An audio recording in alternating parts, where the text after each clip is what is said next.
Today's episode is brought to you by Mazars. SoundCartel. Consider the deviants in your business. No, not the taboo kind of deviant, but rather those that deviate from the straight and narrow and take the road less travelled. Should you be listening to them far more than you do? From SoundCartel, I'm Nicole Goodman, and this is Business Essentials Daily.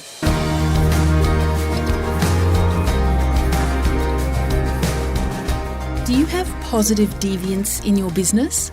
Those people who just want to do their own thing, in the interest of the business, of course, who won't be told this is how we do it, and who in the process make fantastic changes for the better.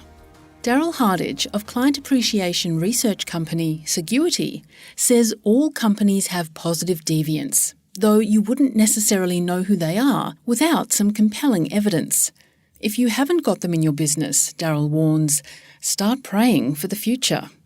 Darrell explains who positive deviants are to Heather Dawson. The positive deviants are the people that are right out on the edge, and they're what we refer to as the top 3% in the business. And the top 3% in the business, they go about things slightly different to everybody else.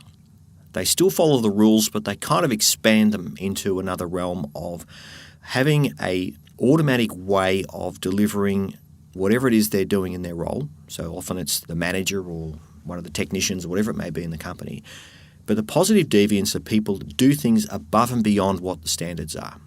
And they do it in such a way that the clients love it. Are we all likely to have them, even if we don't know it? Well, if a business doesn't have any positive deviants in it, it's probably a dead business. And often they would be the ones that complete the statistics of 92% of businesses go broke in the first 5 years. Usually that's because they don't have any edge in their team. So successful companies will have these people, and they're the silent ones. They're not the ones with a big ego. They're like the silent achievers. In every case, when we've delivered the results for the positive deviants, there is not one company yet that has predicted who they are. They'll often guess who a few of them are, but in every other case, they're like, really? Are you sure? This store is in the top. And we say, well, just read the comments. Just read the comments from the clients and read the 10 out of 10 results they've got. And just read about how people talk about the way they've been treated. They just love these people. So this is often the case, is that companies will go to people who they think are the best, but they're usually the ones that are the most active, out of the coalface the most, but it doesn't mean they're the best. And this is what we call the hidden human gold mine in companies. When companies know how to define who their positive deviants are, they have just discovered the golden chalice to their business.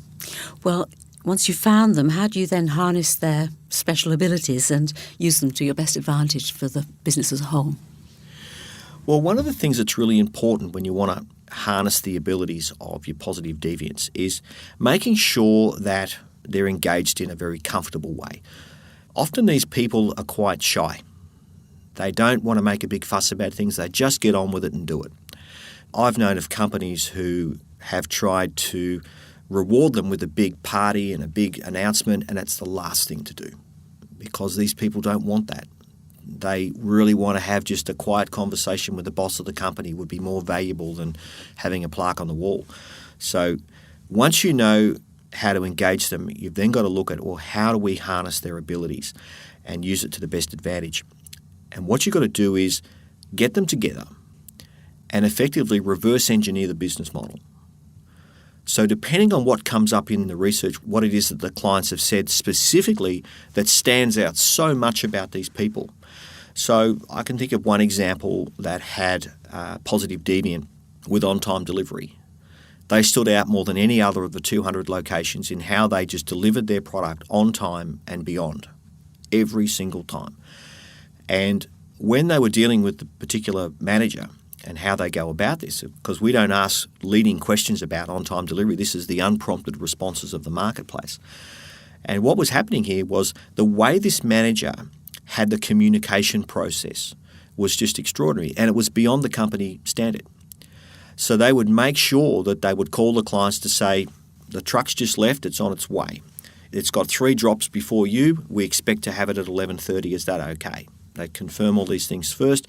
Then the actual truck driver would call and let people know if they were running late or they're running on time, and especially if they're running on time. And sometimes, to the client's delight, they'd be saying, look, I'm sorry, I'm running a little bit early. Would that be okay? Because in some cases, being early doesn't fit to the schedule.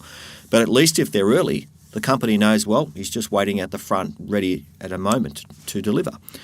So they just had this really simple process of how they communicated to their marketplace. And what they discovered was that the others weren't doing that. And the manager never bothered to tell anybody. He just did it. The marketplace loved it. And so out of working and with a positive deviant in this particular case and reverse engineering this process, they were able to create an entirely new communication policy around how they communicate with their clients on delivering products. Are positive deviants able to influence the actions of lesser deviants, if you like? Have you seen that happen? Absolutely. In fact, this is the gold that sits in the positive deviants.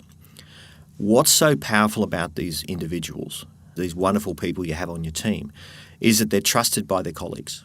They're in the trench doing the same thing as the rest of them.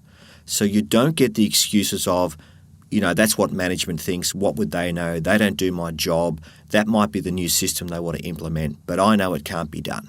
All that kind of excuse you get. Once there's been a change made or a direction given that has been based upon the procedures and the experiences of the positive deviants, the team have to trust this because it's proven. And these people can literally walk into their branch and make it happen. And I've known of situations in companies where we've identified who these positive deviants are, and then these people step into mentoring roles. And they will go into the lower performing branches and coach those managers. And the results are profound because the managers have to take the lead here. Because if they don't want to follow the instruction of the positive deviants, they're basically putting a target on their head that they're not worthy to work for the company because they're refusing to follow even a colleague who's doing a better job. So when you are able to leverage the experience of these really wonderful individuals, the team get a whole new standard of inspiration because they can trust what's being said to them and they can literally step into their branch or into their sales team, whatever it may be, and they can show them how to do it. And when companies know how to leverage positive deviants in their business, their sales can just go through the roof because all of a sudden the team have a whole new lot of excitement around what's possible because they can see it being done. That was SAGUITY CEO Darrell Hardidge.